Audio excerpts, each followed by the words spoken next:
歡迎翻到嚟 Man Home Tech 嘅 YouTube Channel， 香港年卡精選2025第3集啊！今集啦就專為高用量嘅朋友而設啦，就同大家揾嚟幾張做到全年100GB至到 220GB 數據用量，涵蓋香港4大電信商。事不宜遲，我哋開始啦。首先定義今集討論範圍，今集專為中高用量用家而設啦，就大約每個月8至 18GB 嘅數據用量。咁我希望啦就揾嚟一啲一年卡啦，做到全年100至到 220GB， 而且提供本地通話分鐘。面對住咁多選擇，大家可能感到眼花繚亂啦。咁過往條片啦，就同大家分享咗點樣選擇一張合適自己嘅年卡啦。咁當中嘅10個考慮因素，咁未睇朋友就記得翻去參考翻啦。好啦，點解要製作2025最新版？係咪我太過得閒呢？答案絕對唔係啦，因為今年有唔少年卡產品都有更新啦。咁例如用量升級啦，又或者服務升級嘅。咁呢度就列出6個重要更新，一陣間我哋都會 cover 到噶啦。咁只不過喺進一步講解之前，希望大家幫手 like 翻條片，訂閱翻 Man Home Tech 嘅 YouTube Channel， 喺度再一次多謝大家一直以嚟對 Man Home Tech 嘅支持啦。事不宜遲，立即翻正題。首先介紹由 CSL 推出嘅本地年卡產品，今集就揾嚟咗3張啊。咁先講第一張啦，HK Mobile 100GB 本地年卡，過往用量就只有 77GB， 然後升級到 85GB， 今年就加到 100GB 啊，但係售價啦仍然做到100蚊有找嘅。咁提供全年365日 100GB 本地數據啦，包咗2000分鐘全年通話，另外再送38蚊嘅儲值額。咁提醒大家啦，就記得用晒儲值額先至好走啦。如果嫌 100GB 唔夠用，今年新推出嘅 180GB 本地年卡啦，就可能幫到你啦。咁呢個啦就今年新推出嘅產品，咁數據用量去到 180GB， 除翻開啦，平均每個月就用到15GB啊，咁拍得住啦，又放喺平價嘅上台 plan 啦。另外包咗全年2000分鐘嘅本地通話，再送翻38蚊嘅儲值額啦。睇完兩張 HK Mobile 100GB 或以上嘅高用量年卡，係時候交代埋其他詳情啊，方便你哋參考。第一啦，呢兩張卡都用緊 CSL 4G 網絡提供服務，但係數據速度設定呢就係限速嘅，咁最高下載就限咗喺42 Mbps 啦，係一張不折不扣嘅限速卡。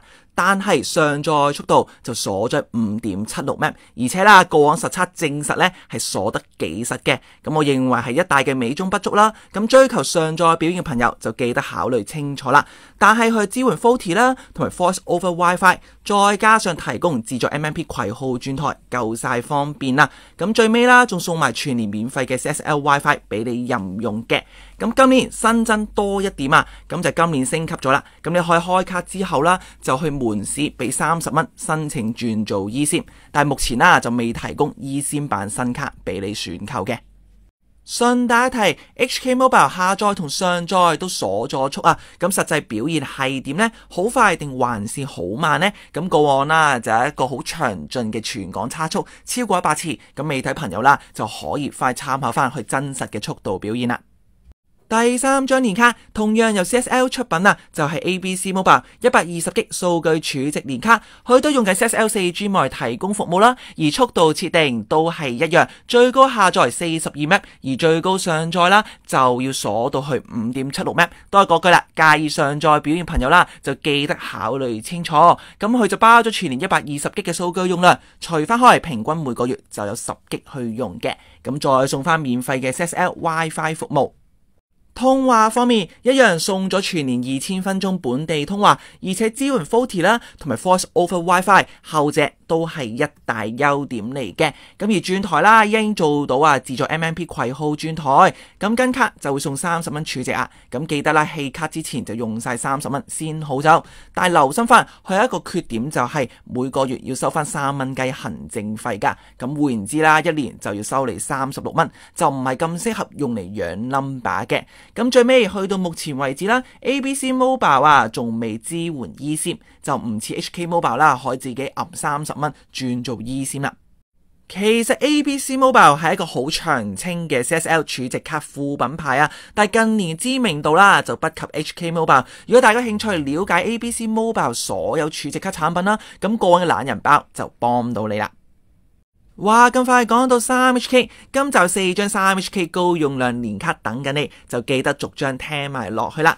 咁先講第一張啦，就係目前最高用量嘅 3HK 年卡，都係今集最高用量年卡。咁答案就係今年新推出嘅3國際萬能卡綠卡。咁睇個封套啦，你就見到包咗全年220G，但係有效期呢就唔係1年嘅，係1年又1個月，就做到395日，可以攤長去啦，慢慢用啊。另外再加個優點，咁過往3國際萬能卡嘅年卡啦，數據用量要分做2個用途，但係今年嘅新產品啦，就終於取消一個好迂腐嘅限制啊，咁改為220G，全部不限用途，係一大進步。咁最尾啦，通話分鐘就冇升級，有少少可惜嘅，咁啊做到啦，全年2000分鐘本地通話啦。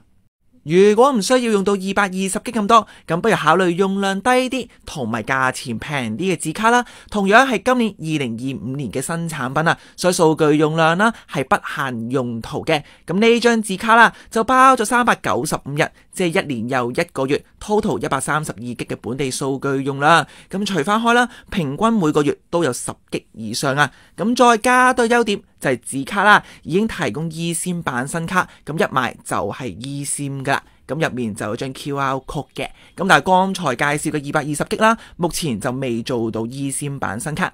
咁啊最尾爭啲講漏咗啦，紙卡啦都係跟咗395日啦，2000分鐘本地通話，就同剛才綠卡係相同嘅。第三張 3HK 年卡，我要講明2點先嘅。第一，佢係舊版卡啦，所以售完即止，咁可能你睇緊呢條片嗰陣啦，你已經買唔到噶啦。而第二就係市面上有貨未減緊價、清緊貨都好呢，我都唔係咁建議購買嘅，就因為啦，佢維持翻原有嘅數據用途限制啦，一部分就不限用途，另一部分啦就只能夠用喺指定嘅社交程式啊，就欠靈活、欠彈性，所以我就比較推介剛才綠卡啦，同埋紙卡嘅。咁呢張卡就係舊版嘅紅卡啦，咁包咗395日啦，即係1年又1個月嘅110G本地數據容量，咁另外2000分鐘本地通話啦。跟住好快高呼3國際萬能卡其他資訊。第一啦，就3款年卡全部都係0蚊儲值額噶，就唔似剛才 HK Mobile 啊、ABC Mobile 開卡係會送夠錢俾你使嘅。第二啦，就3張卡都係行緊 3HK 4G 網絡，而且行緊限速設定啊，咁最高下載同埋上載啦都鎖咗係42Mbps，咁過往啦係測速，你哋可以翻去睇翻。咁第三啦，就3款年卡都支援 VoLTE 啦同埋 Voice over WiFi， 咁都係一大優點嚟嘅。咁然後啦就做到自助 MMB 攜號轉台啊，咁無需手續費，都無需親身去任何門市辦理嘅。咁再加多一點啦，如果你入手實體卡啦，你日後想轉做 eSIM 就可以俾28蚊，自己就搞得掂啊。但由 eSIM 轉翻做實體卡個手續費就要升到去48蚊啦。咁最尾啦就收到最新通知，就3國際萬能卡呢已經暫停咗內地嘅 IDD 服務噶啦。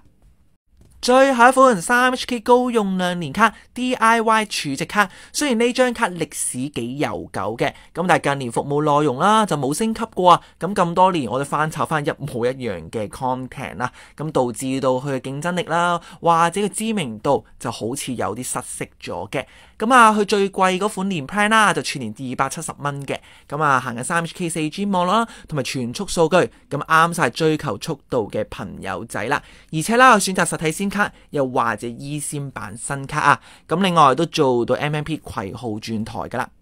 好啦，全年270蚊包啲咩呢？點解佢嘅價錢啊會貴過其他同用量嘅卡種呢？咁依家就同大家開估啦。咁呢張卡啦，包咗全年120G嘅本地數據用量，而且行緊全速啦，就好過3萬能卡只係限速42Mbps，但佢數據用量就比較濕勁啊，就要分做2個類別，就好似舊版嘅3萬能卡年卡咁啊，就要分拆做100G本地數據不限用途，用嚟做乜都 OK 嘅，但係其餘20G啦，就只能夠應用喺指定嘅社交程式上面啦。咁所以買卡之前啦，我衷心建議你考慮清楚平時多唔多用啲社交媒體啦。如果唔係嘅話啦，造成浪費就唔係幾好啦。咁再加個優點啦，就今集唯一一張卡做到歡樂通宵，意思即係話每晚11點鐘鐘至到第二朝7點鐘啊，一共8個鐘就做到任用數據，就唔會由你個120G 入面去扣除嘅，但係速度啦就會壓到落7.2Mbps 限速啊。咁呢個啦就視乎翻你平時多唔多喺夜晚呢個時段上網啦。而通話分鐘啦就係另一個優點，都係今集最高通話分鐘嘅年卡嚟嘅，就做到全年10000分鐘啦，就好過晒剛才嗰啲咩全年2000分鐘啊，又或者跟住 Value Gig 嘅3000分鐘，咁啱晒啦，中意煲電話粥嘅聽眾啦。咁最尾呢張卡啦就支援 VoLTE 同埋 Voice over WiFi 嘅。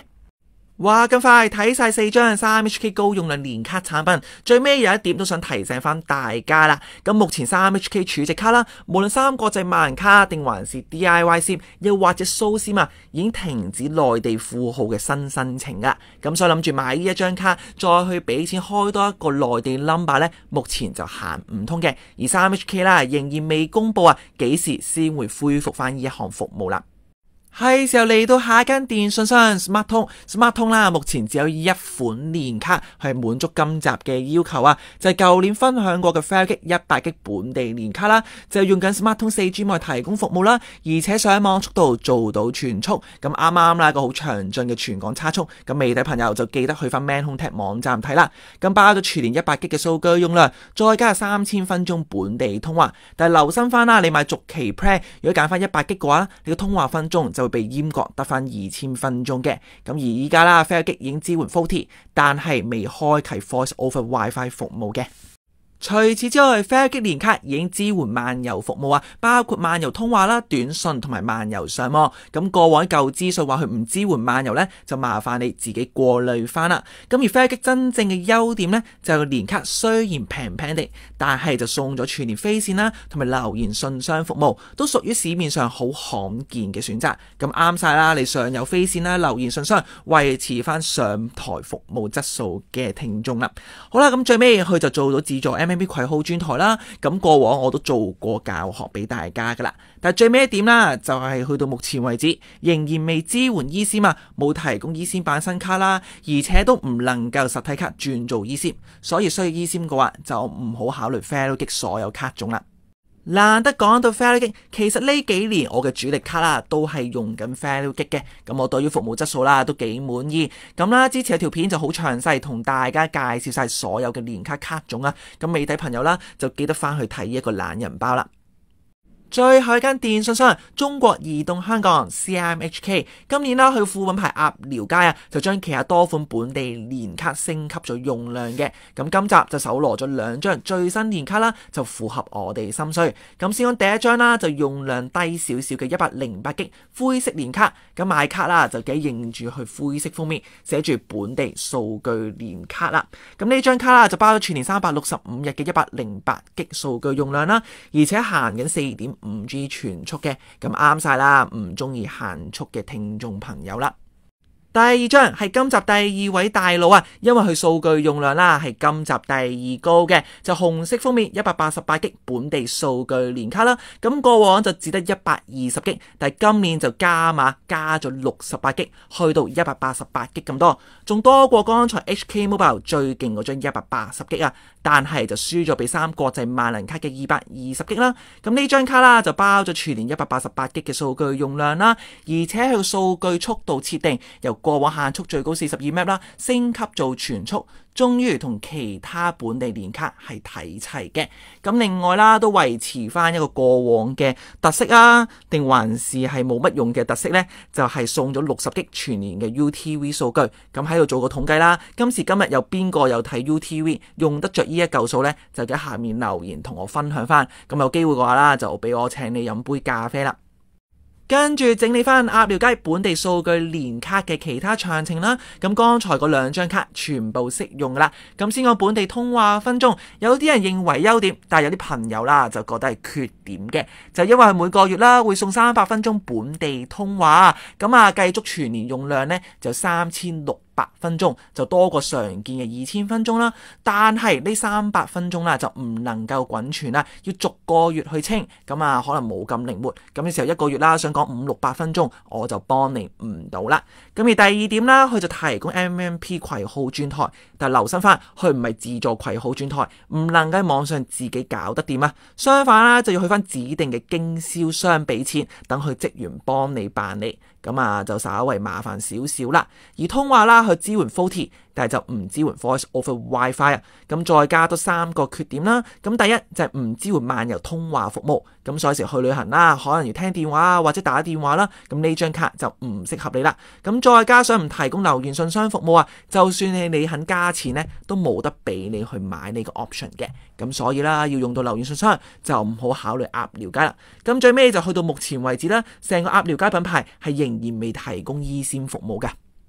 除咗剛才所介紹嘅2張鴨寮街高用量本地年卡啦，其實今年其他年卡都有升級嘅。咁之前啦有一個最新2025版懶人包啊，就同大家整理晒其他卡種嘅最新升級啦，同埋最新服務詳情。咁未睇朋友啦，就記得翻去睇翻入面嘅介紹，同埋我嘅買卡建議啦。好嘢，今集分享大功告成，好開心！香港年卡精選系列真係好長青啊，做到今時今日啦，仍然有唔少嘅聽眾支持啦，都好多謝你哋一直以嚟嘅擁護嘅。咁最尾就整理咗個懶人包，同大家整理翻今集嘅內容啦。咁如果你需要玩全速 4G 上網啦，唔想受到任何枷鎖啊，就可以考慮翻 3HK DIY 儲值卡啦、SmarTone 嘅 Fire 機同埋中移動嘅鴨寮街。咁尤其是啦，最高用量嗰張都升級埋做全速啦。咁以後買鴨寮街嘅本地年卡就唔使擔心速度設定。咁另外有幾張卡啦已經升級咗，用到 Voice over WiFi 啦，就例如 CSL 嗰3張啦，咁同埋3國際萬卡啦，以及 DIY 儲值卡嘅。咁啲朋友啦就會同我講，咦，咁點解以前有 Your Mobile 嘅120G 年卡，今年冇咗呢？就因為根據 CSL 官網，呢張卡已經下咗架，所以今集啦就將佢踢走咗噶啦。咁如果講到啦，免費嘅全年飛線同埋留言信箱呢2個咁 unique 嘅服務啦，就可以考慮翻 Fairgig。咁呢個都係佢一貫嘅優勢噶。咁如果要玩 eSIM 嘅話啦，就今年啊 iPhone 新潮流，咁 HK Mobile 就可以買張實體卡，然後去翻去代理商門市俾30蚊就可以轉做 eSIM 啦。又或者3國際萬卡啦，就2個 option 嘅，一係就先買實體卡，然後俾28蚊轉做 eSIM 啦。又或者你可以購買啊 eSIM 版新卡，但係並非所有年卡都有提供 eSIM 版新卡嘅。咁做 DIY 儲值卡啦，就一直都可以選擇做 eSIM 嘅。咁最尾有個 reminder 俾翻你啦。咁今集介紹嗰3張 CSL 年卡啦，有好大嘅缺點啊，就係佢上載係鎖咗喺 5.76 Mbps， 係零零丁丁鎖咗單位數嘅。咁過往實測睇到啦，都鎖得非常之緊，就唔應該抱任何僥倖嘅心態。咁所以追求上載表現嘅話，就唔好考慮今集所講嘅3張 CSL 品牌年卡啦。今集分享暫告段落，要講嘅嘢都講到七七八八喺度啦，非常之多謝大家一直以嚟對 MH Telecom 啦同埋香港年卡精選系列嘅支持啊！咁又錄緊呢條片嘅時候啦，喉嚨就有啲唔舒服嘅，咁所以把聲啦就沙沙地，咁希望大家多多包容啦。咁最尾啦，唔知道你覺得呢幾張年卡係好啊，定還是唔好啦？或者用過用後感係點？正面負面都好啦，都歡迎下面留言啦，就同我哋分享翻嘅。咁我就認為啦，今年年卡市場非常之多姿多彩啊，都係一個原因令到我將啲片壓到落12月尾先夠膽出啦。就係好似3國際萬卡啦，出咗張220G啦，咁再加張132G啊，咁2張都遠超以前最勁嘅紅卡110G。而 CSL HK Mobile 啦都唔示弱，又高昂只得1張本地年卡啦，突然加推多2張，仲要最勁嗰張去到180G咁多嘅。咁我哋會見到啦，而家平價年卡市場啦就開始趨向高用量，但係月卡市場就好似蘇斯賣先啦，就有一個加價但係冇加量嘅情況。咁呢個位啦，都令到年卡就顯得更加抵玩嘅。咁接住落嚟 Fairgig 啦，今年就未有任何嘅動作啊。咁我預計下年啦可能會加量啦，又或者新推 eSIM 服務都值得我哋拭目以待啊。咁而鴨寮街更加唔使講啦，今年好精彩啦，本地年卡全部用量都有升級嘅，咁再加上啦一直好雞肋嗰張最高用量120G，唔單止升級到188G，而且轉做全速，將最後一個嘅屏障都掃除咗噶啦。咁所以嚟到希望大家幫手啦 ，like 翻條片，訂閱翻 Man Home Tech 嘅 YouTube Channel， 喺度再一次多謝大家一直以嚟對 Man Home Tech 嘅支持啦。